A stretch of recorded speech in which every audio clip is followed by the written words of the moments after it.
Hello buddy, it's Wyvern here with another episode of Fixing the Forgotten, where we discuss the underwhelming, underperforming, underpowered, or just unpopular units, lords, heroes, and regiments of renown in a given faction, and talk about what could be done to improve them, what could be done to make them a little more viable, what could be done to make them a little more competitive in multiplayer and quick match and tournament play, and to a lesser extent in single player games, because obviously most improvements that happen on the multiplayer sphere are probably going to translate to improvements in the multiplayer campaign as well.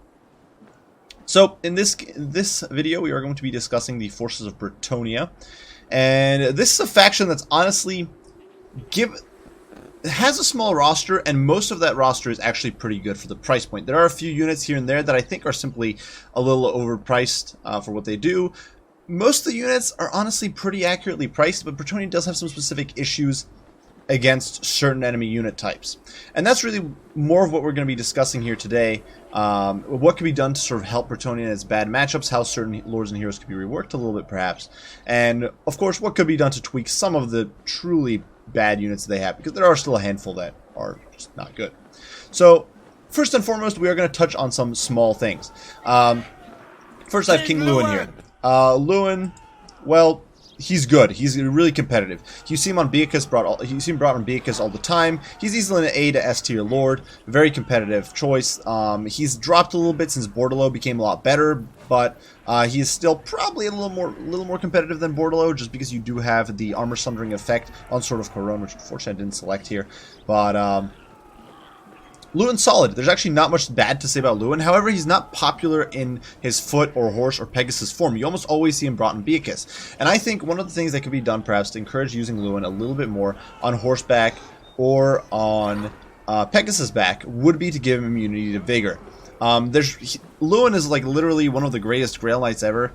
There's not much of a reason for him not to have immunity to Vigor when he's mounted on a horse or on a Pegasus. I understand that on a Hippogriff he shouldn't have that. Royal Hippogriff Knights also don't have immunity to Vigor, so it makes sense. But the fact that he does not have immunity to Vigor on horseback or Pegasus back when Grail Knights and Royal Pegasus Knights get that is a bit ridiculous in my opinion. So I think giving him immunity to Vigor would just make him a little bit more appealing in his alternate forms. Perhaps up his cost a little bit when on foot and horseback by like 50 or something to compensate. But really, it's an unpopular form for Lewin, and I think this could help make him a little bit more appealing for those protracted engagements, those protracted fights.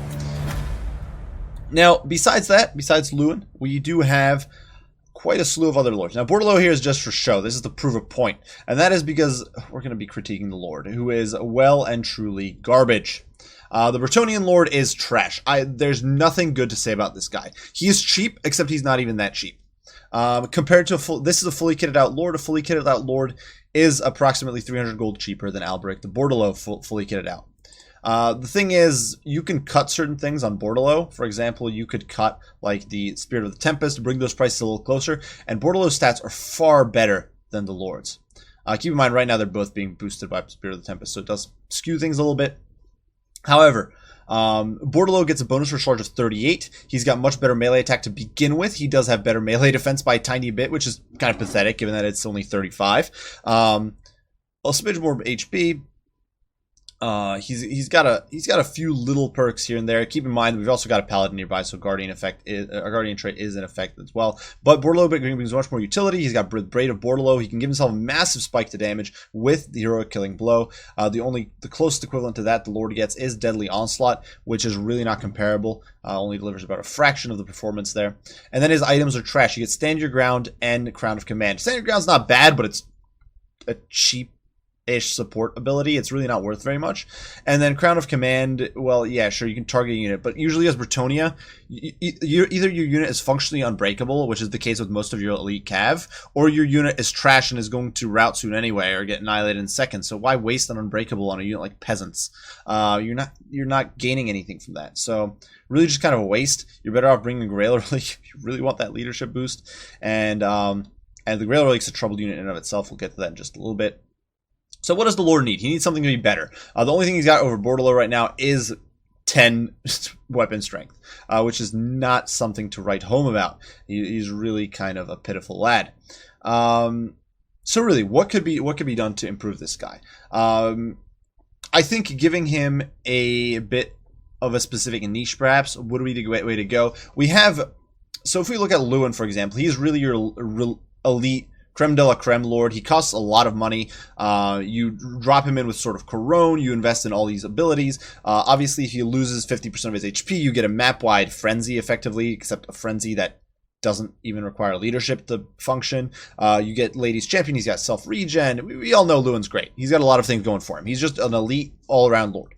Bordalo is cheaper. He's more specifically a goon squad hero. You bring him with especially Royal Hippogriffs or Pegasus Knights, but especially Hippogriffs, and he can sort of dive in on an opponent and really knock out a specific target with his bonus versus large improvements. He also does have the a slight sort of AoE leadership aura with Braid of Bordalo. It also means that he synergizes, in my opinion, a little bit better with Lore of Life, because you don't feel like you're wasting an Earthblood by casting it on Bordalo as well as your Hippogriff Knights. Which with Lewin, you often kind of waste your heals in that sense. You might not really want to bring a Lore of Life caster with him.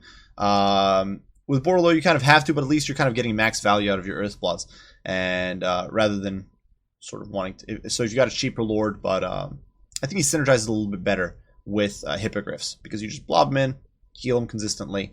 Obviously, I guess you could say, well, it's kind of forcing you to bring Lore of Life, which is true. But you do get a little more value, I think, out of Lore of Life than you do with Lewin, where you're just kind of wasting those heals, and you could potentially be using that Winds of Magic on something else a little bit. So definitely Albrecht, great goon squatter. So what does the Lord do? Well, he doesn't really do anything. He's cheap, but not cheap enough. And so my personal take, because rather than simply making him like a 50 gold piece of crap, I'd rather see him become a little more useful in supporting infantry. Obviously, I think CA kind of made a big whiff with vows. I think they could have definitely done a better job with vows, perhaps adjusted certain perks, like make Grail vows so someone has immunity to vigor, a questing vow so they get a great weapon or AP on horseback, something like that. They could have definitely done more with vows before, but without completely adding entire new mechanics, perhaps, I think they could definitely make the Lord more of an infantry support option. Give him perhaps some sort of improved leadership aura. Something that could really help keep your infantry or your lower tier cav in the fight a little bit longer. Right now, he's kind of a hybrid. Yeah, he's got like the Crown of Command, but the Crown of Command is single target. Usually with Brettonia, if you're trying to swarm, a single target is not going to save your bacon. Deadly Onslaught, yeah, it's technically a gooning weapon, but it's nowhere near as good as Lewin's Sword of Corone or Bordalo's Heroic Killing Blow, and the buff he gets from the Braid of Bordalo. So so that's just kind of a disadvantage for the Brettonian Lord. I do think that making him buff your peasantry a little bit more, maybe give him a slightly improved leadership aura, or some sort of extra leadership and melee attack to nearby units. Something along those lines could make him a little bit more of a competitive, cheap choice. Otherwise, I do think vows could be a way to go. You could definitely do a questing vow, which could either imbue you with a sort of ability that you could target your opponent with. You could also do something like rail vow, as we discussed, to get more vigor.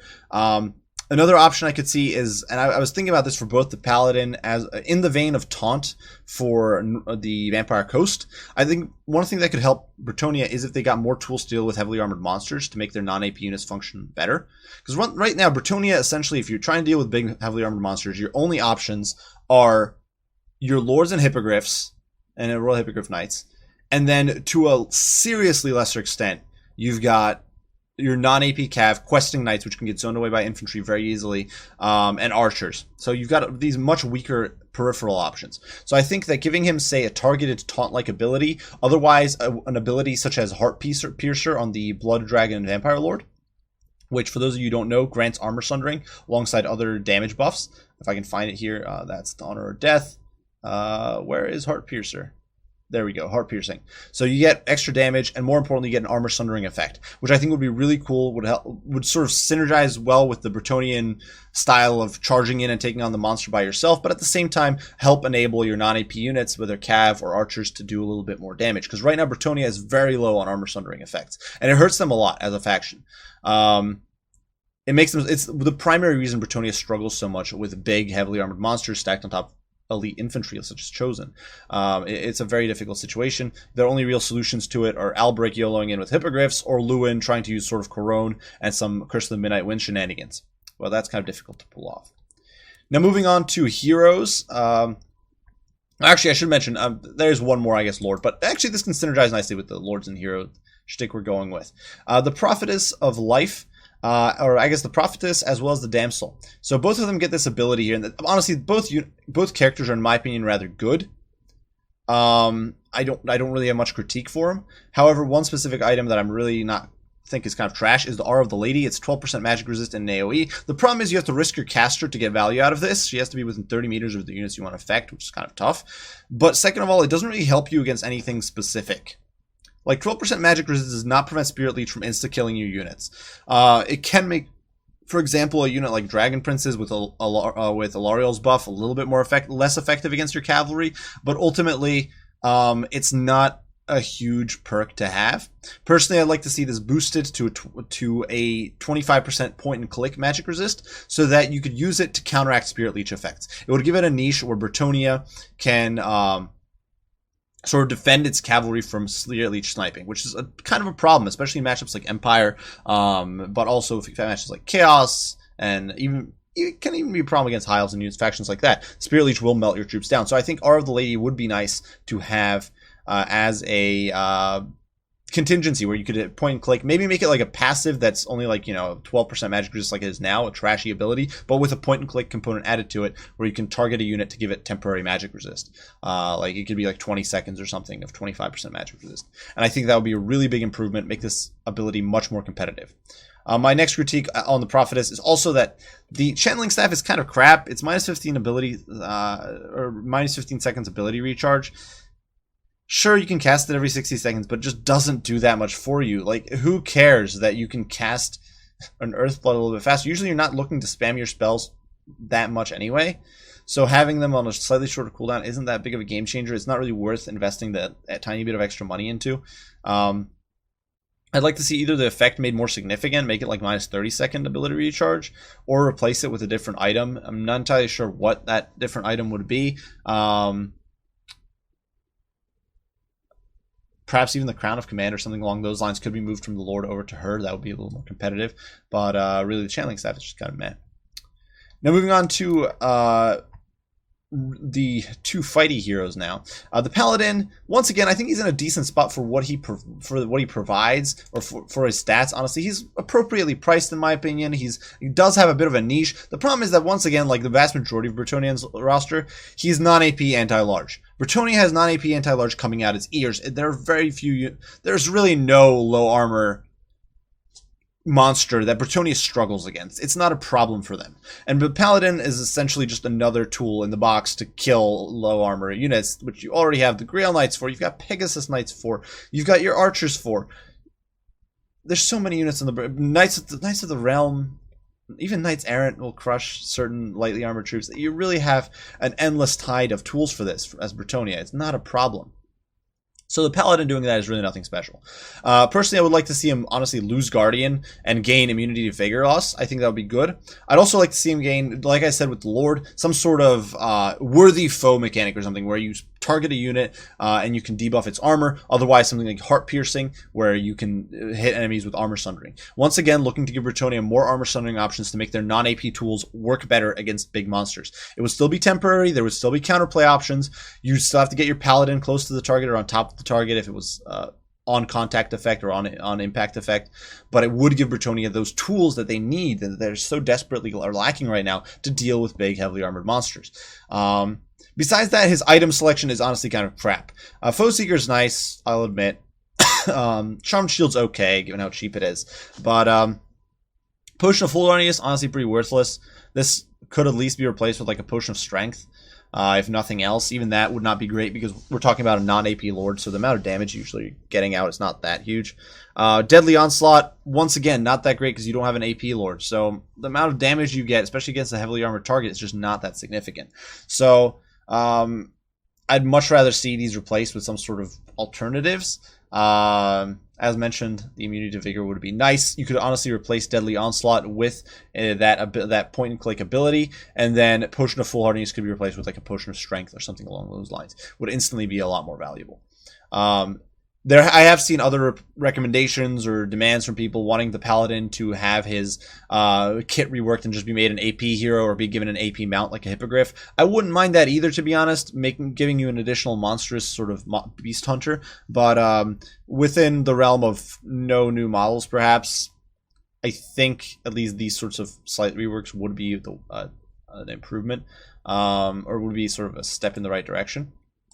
And finally, we have the Green Knight. The Green Knight's been a bit of a troubled lad for ages now.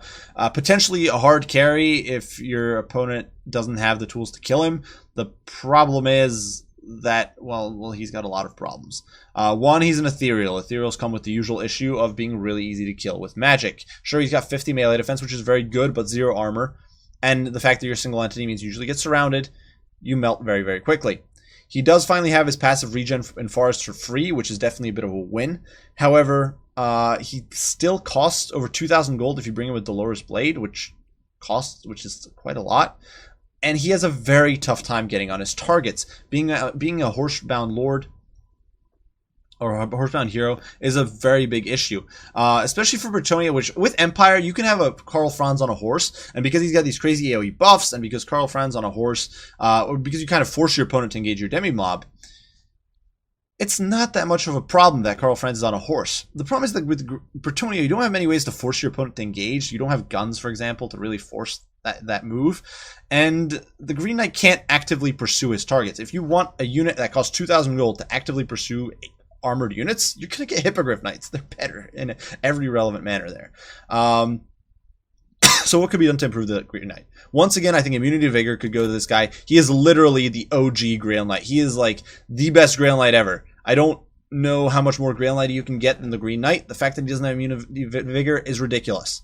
And before I get comments about, oh, but that'll be OP, then I'll be able to draw kite even better. Quite frankly, the draw kiting thing is something that CA needs to fix, but it's not unique to the Green Knight, and the fact that the Green Knight is even more abusive than other units when it comes to draw kiting is not a reason, in my opinion, to prevent him from being a more competitive hero in normal multiplayer, where you're not playing against the kiting scumbag. That's something that CA needs to fix, the draw kiting issue, but I don't think that should stop the Green Knight from getting the buffs he really needs.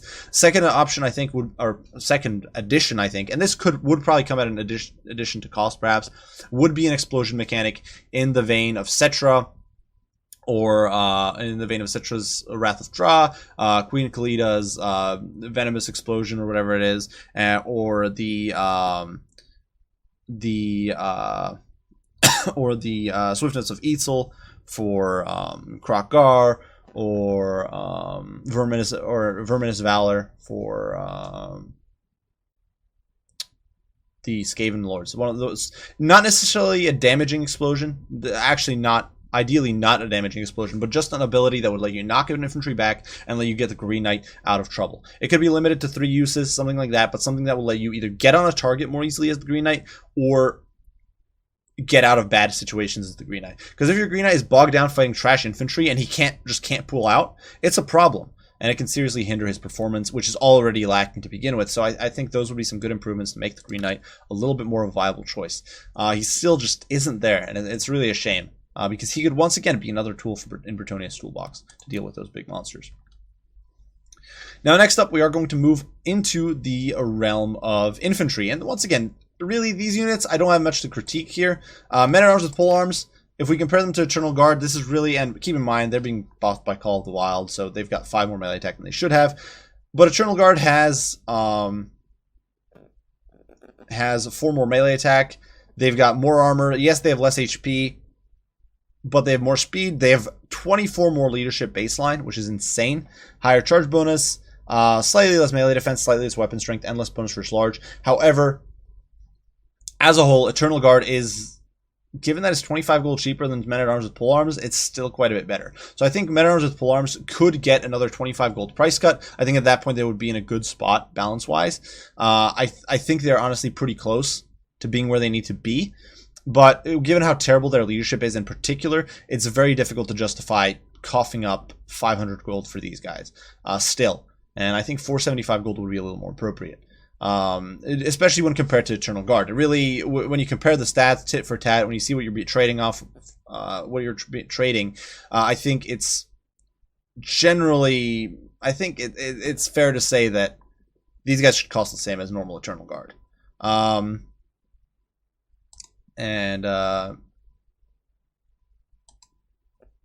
Their stats just don't really hold up, and one can argue, oh, but there's differences in rosters, and there is. The problem is that as Brettonia, you don't really have a place for men-at-arms with polearms right now. There's really very little incentive to use them. Eternal Guard, obviously, they would also need it as a holding tool, but Brettonia needs something to sort of make men-at-arms a little more viable compared to cheap spears, and I think that price cut would help.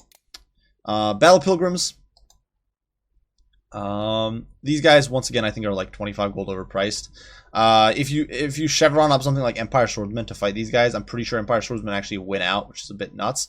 They pay a lot of gold, obviously, for their high leadership. They've got a base of 80, which is pretty insane for a 600 gold unit. That's outside of unbreakable units, such as the Flagellants, that's practically unheard of. So they're definitely insanely resilient in the leadership department. The problem is that their stats are not the greatest. Baseline, it's only, they've actually got lower melee stats than Empire Swordsmen, I believe, which is kind of bad. Yeah, they've got better charge bonus. They've got the same HP as Empire Swords, but really, you're paying. Keep in mind, you're paying 200 more gold for these guys than you are for Empire Swordsmen, and your most significant benefit is more leadership. You essentially get, if you pay 200 gold for like 20 more leadership, which is nice. Don't get me wrong. But is it worth 200 gold? I don't think so. I think these guys could be 575. Once again, I don't want any crazy buffs to these guys, but right now, outside of matchups where they're almost your only choice, such as Vampire Coast, these guys are just not really worth it in most cases. It's very rare that you want Battle Pilgrims, just like it's very rare that you want Flagellants as Empire. They're just not that good of a unit. And I think that 575 would be a better way to take it. Now, as you've noticed, I kind of skimmed over the Grail Relic, or skipped it, and went to the easier, in my opinion, fixes. That's because the Grail Relic is in a really complicated position. It's been nerfed, it's been buffed, it's essentially stayed very similar to what it used to be back in the day. It is a buff bot. It costs 500 gold. It's actually cheaper, I believe, than it used to be back in the days of Warhammer 1. It did lose leadership buff a little bit. It used to be plus 16, now it is a mere quote-unquote plus 12, and immunity to psychology in an AoE with no other leadership requirements or anything along those lines. So a very strong AoE buff. The problem is that the Brettonian builds that used to exploit the Grail Relic don't exist anymore. The Grail Relic used to be a unit all about, well, Brettonian infantry used to be grossly underpriced. Foot squires were essentially great swords, just 200 gold cheaper. Battle Pilgrims used to be probably a good 100 or so gold underpriced back in the day. And the Grail Relic, obviously at that point, the only problem was leadership, and so you compensated for that with the Grail Relic, which you could easily afford because all your infantry was underpriced. The problem is, your infantry is now fairly priced for most part. Like I said, I think Battle Pilgrims are a little overpriced, but your infantry is mostly fairly priced. Now the Grail Relic doesn't really have a purpose. Most of your killing power is usually coming out of your cavalry. A unit like Battle Pilgrims doesn't really need its leadership stiffened up very much. The units that do need leadership stiffened up need to come in mass, men-at-arms in particular. You can't bring enough Grail Relics to cover that many men-at-arms. You at most can cover like a center pocket or something, even with the 55-meter radius on it. And that's difficult to do. So realistically, you're just going to cut the Grail Relic, and you're going to get 2 more men-at-arms without shields. Or you're going to get like a men-at-arm with shields, and then like 2 peasants with some chain, with some extra change thrown in, because it's 525 instead of 500. But you're not going to pay for a Grail Relic. So what could be done to make the Grail Relic a little more appealing? Well, that's a tough one. I think it needs some significant revamping, really. A look at sort of overhauling its function a little bit. I think they could cut its leadership boost again to like a mere +8, for example, and boost, give it perhaps a frenzy effect. The reason behind that is that it is a relatively expensive unit. You can still only cover about 2, at most 3, if you blob a bunch of units. And blobbing is, of course, very easily punished in this game, especially against Brettonia for most factions. So you can only really make huge use out of it if you blob. I think if it granted Frenzy to, for example, units such as, you could use it in support of units such as foot squires, units like that, to really boost your troops. You could even reduce the radius down to say 40 meters, so that so you don't have to worry about, say, overbuffing Grail Knights or something with a frenzy. That's obviously not a desirable effect. You don't want to be overbuffing units that are already good.